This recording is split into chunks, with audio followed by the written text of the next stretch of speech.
مصر هي أرض الحضارة، مش بس أرض الحضارة، هي مهد الديانات الثلاثة. مر عليها كل الأنبياء، من بداية من إدريس عليه السلام، مرورا بإبراهيم أبو الأنبياء، ثم سيدنا يوسف عليه السلام وبنو إسرائيل، ثم الخروج مع سيدنا موسى. ومرت بيها واحتمت بيها العائلة المقدسة، السيدة مريم العذراء والمسيح طفلا ومعهم يوسف النجار. كمان صاهر منها كل الأنبياء زي سيدنا إبراهيم، وتزوج السيدة هاجر، كانت منها السيدة ماريا القبطية زوجة سيدنا محمد عليه الصلاة والسلام. علشان كده أرض مصر هي حضنة للأديان الثلاثة. والنهاردة بنقدم لكم حلقتنا من مجمع الأديان، من منطقة في أرض مصر ضمت الأديان الثلاثة بين جناحاتها. فيها المعبد اليهودي، أقدم كنيسة على أرض مصر، وكمان فيها أول جامع في مصر وأفريقيا. بنقدم لكم حلقتنا النهاردة من الفسطاط أو منطقة مجمع الأديان. الله أكبر الله.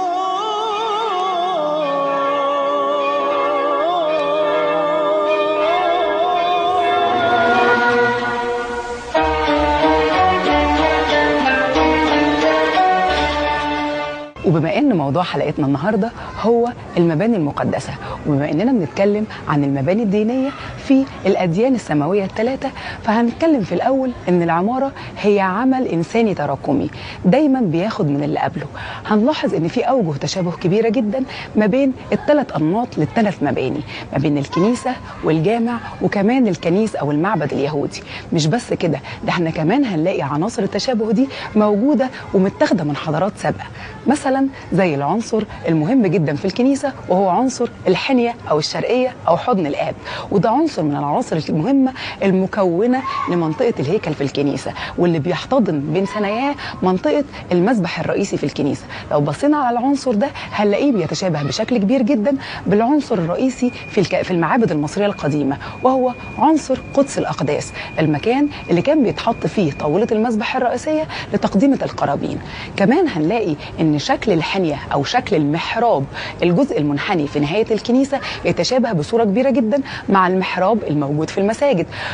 زي ما احنا عارفين ان المساجد في بدايه انشائها لم يكن فيها محراب، يعني مسجد الرسول عليه الصلاه والسلام مع اول انشائه لم يكن فيه محراب، ولكن الحاجه الوظيفيه ادت الى استحداث العنصر ده، لان المحراب بشكله المنحني اللي احنا عارفينه اللي بيكون موجود في نهايه المسجد، اولا ليه وظيفه مهمه جدا وهي تحديد اتجاه القبله، اتجاه الصلاه.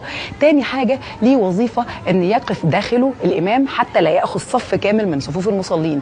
تالت حاجه هنلاقي ليه وظيفه صوتيه في الاكواستكس او في توزيع الصوتيات، لما الامام بيقف قدامه المحراب او الجزء المنحني، الصوت بتاعه بيبدا يتوزع بصوره متساويه على الصفوف اللي خلفه في الصلاه، فبالتالي هنلاقي ان العنصر منتقل ما بين الثلاثه.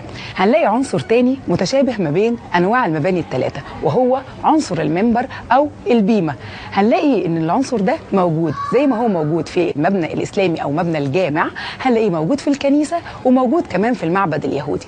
طبعا كلنا عارفين ان في الجوامع المنبر وظيفته الرئيسيه هي صعود الخطيب عليه لالقاء الخطبه او الوعظه الرئيسيه في الصلوات الجامعه، والهدف من وجود المنبر هو ان الصوت يقدر يوصل لاكبر عدد ممكن من المصلين، لان زي ما احنا عارفين ان الموجات الصوتيه هي موجات تردديه، فبالتالي الصوت مش ممكن يوصل لعدد كبير من المصلين الا اذا كنت واقف في مكان مرتفع. نفس العنصر ده هلاقيه موجود جوه الكنيسه ولكن باسم الانبل، والانبل هو نفسه المكان المرتفع اللي بيصعد عليه الكاهن او رجل الدين لالقاء الوعظه على المصلين. نفس العنصر ده بقى هنلاقيه موجود هو جوه الكنيسه او المعبد اليهودي باسم البيمه، ونفسه برضو بيقف عليه الحاخام او رجل الدين لالقاء الوعظه على المصلين اللي موجودين جوه المكان ده. فبالتالي هنلاقي ان الفكره في المباني الدينيه بشكل عام هي مباني تلبي حاجات انسانيه مختلفه بيطوعها الانسان تبعا للعقيده الخاصه بيه، ولكن في الاول وفي الاخر هنلاقي ان المبنى الديني هو مبنى الهدف الرئيسي منه هو مناجاة الله، او الهدف الرئيسي منه هو اجتماع عدد كبير من ابناء الطائفه الواحده او من ابناء الديانه الواحده. فهنلاقي ان كلمه المسجد تختلف عن الجامع. فالمساجد في العماره الاسلاميه هي اي مكان طاهر ومخصص للصلاه. ممكن نلاقي المساجد بتتعدد في المدينه بصوره كبيره جدا، في اي مكان اقدر اخصص مكان طاهر واصلي فيه ويطلق عليه اسم المسجد، واتخذ اسم المسجد من صفه السجود، وهي افضل صفه من صفات الصلاه او اقرب وضع يكون فيه الانسان لربه. لكن الجامع بالمعنى المفهوم هو مكان لاجتماع المسلمين لأداء الصلوات الجامعة في الأعياد، وكمان علشان يناقشوا فيه أمور حياتهم. نفس المصطلح هلاقي كلمة كنيس أو كنيسة أو كنيشتو معناها مكان للاجتماع. حتى المكان الأول لصلاة اليهود كان اسمه خيمة الاجتماع. وبالتالي فإن المباني الدينية الهدف الرئيسي من وجودها في حياتنا اليومية هي اجتماع أبناء الطائفة الواحدة أو أبناء الديانة الواحدة لمناقشة أمور كتيرة في حياتهم، أولها الأمور الدينية ثم يتطرق إلى الأمور الدنيوية. علشان كده هنلاقي في كتير من المباني الدينية عنصر مهم جدا، وهو عنصر الصحن أو الفناء. هنلاقي في الجوامع الكبيرة لازم يكون عندنا صحن بيتوسط المسجد. الصحن ده بيجتمع فيه المسلمين قبل الصلاة وبعد الصلاة، يمارسوا فيه أمور حياتهم اليومية، يتكلموا، يتجمعوا، يعملوا حاجات كتير. نفس العنصر ده موجود في الأتريم أو في فناء الكنيسة.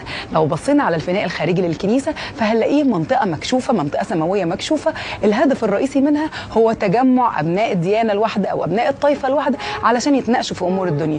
وكذلك نفس العنصر موجود برضو في المباني اليهودية أو في المعابد اليهودية.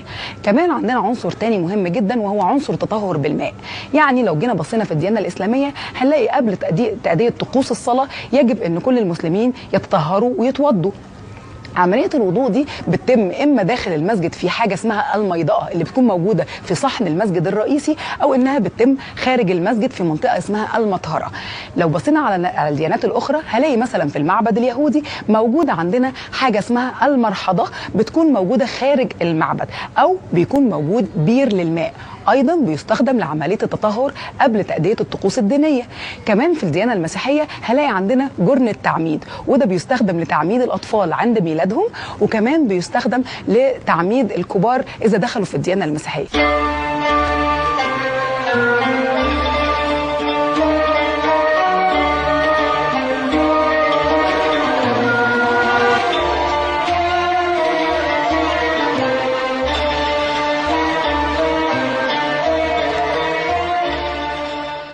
لو جينا نتكلم عن العمارة الدينية في مصر فهي ليها طابع خاص جدا، وهي ان كلها بتتسم بالطابع المصري الاصيل الخالص. فهنلاقي ان مبنى الكنيسة يشبه جدا مبنى الجامع، يشبه جدا مبنى المعبد اليهودي، نفس النقوش، نفس الاشكال الخارجية، نفس المكونات، نفس التكوين المعماري. لان في الحقيقة العمارة القبطية هي عمارة مصرية خالصة، نشأت مع نشأة الارض المصرية. فكان الانسان المصري ليه طابع خاص في المباني بتاعته. هنلاقي مثلا عندنا نقش شهير جدا جدا جدا معروف في العمارة الإسلامية، وهو نقش الطبق النجمي.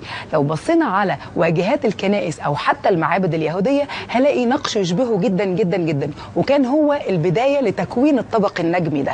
عندنا أشياء كتيرة جدا متشابهة. فكرة وجود قبة بتغطي المبنى دي فكرة مصرية قديمة جدا وخالصة جدا، وهي فكرة أن المصري القديم كان يعتقد أن الأرض عبارة عن قرص دائري بتغطيه السماء في شكل نصف كرة أو قبة، وحتى صور الشكل ده على جدران المعابد بشكل إله الأرض جيب المستلقي على الأرض، والإلهة نوت أو النتر نوت إلهة السماء، وهي تغطي السماء على شكل قبة. وبالتالي فهم الإنسان المصري أن أي منطقة مقدسة أو أي منطقة متصلة بالسماء يجب أن تغطى بقبة. فهنلاقي عندنا منطقة الهيكل أو قدس الأقداس في الكنيسة مغطاة بقبة، وكمان هنلاقي عندنا في المساجد التغطية أمام المحراب هي عبارة عن قبة. وانتقلت تغطية القبة لكل المناطق المقدسة أو لكل المناطق اللي أنا عايزة أقول إن هي بترمز للسماء أو إن فيها اتصال مباشر بالسماء.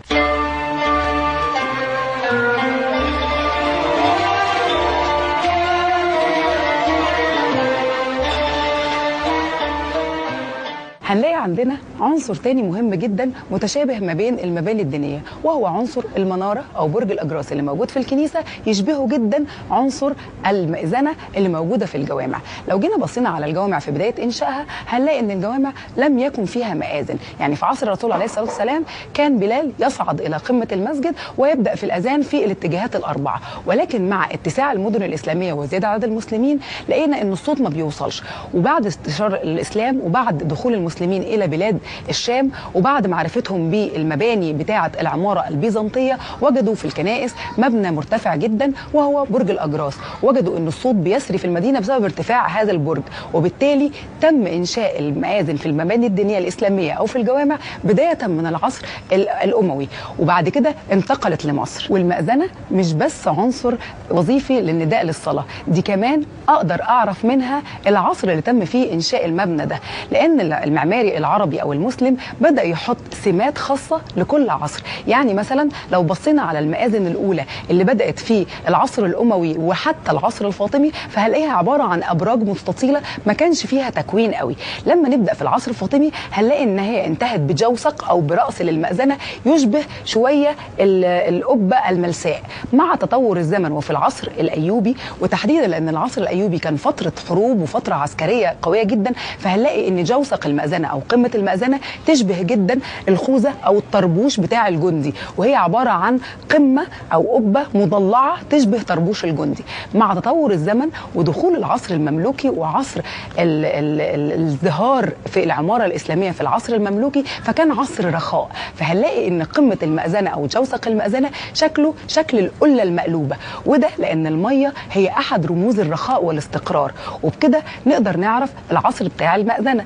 كمان لما نوصل للعصر العثماني في مصر هنلاقي ان المآذن بتاعتنا بتاخد شكل اكثر رشاقه واكثر ارتفاعا، والقمه بتاعتها بتكون شكلها مدبب تشبه جدا قمه القلم الرصاص، وده بمنتهى البساطه لان ثقافه العثمانيين كانت جايه من بلاد الاناضول وبلاد اواسط اسيا، منطقه بيتكاثر فيها التلوج والامطار، ولو كانت اتعملت المأذنه بالشكل اللي احنا بنعمله بيه عندنا في مصر كان هيتكاثر عليها السلوج، وبالتالي نقلوا التكوين المعماري بتاعهم لعندنا. فبالتالي لما نبص على مأذنه ونلاقيها قلم رصاص نعرف انها عثماني، نبص عليها نلاقيها قله مقلوبه نعرف ان هي مملوكي، نبص عليها نلاقيها خوذه او شكل المبخره نعرف ان هي ايوبي، او لو كانت قمتها ملساء نعرف ان هي من العصر الفاطمي.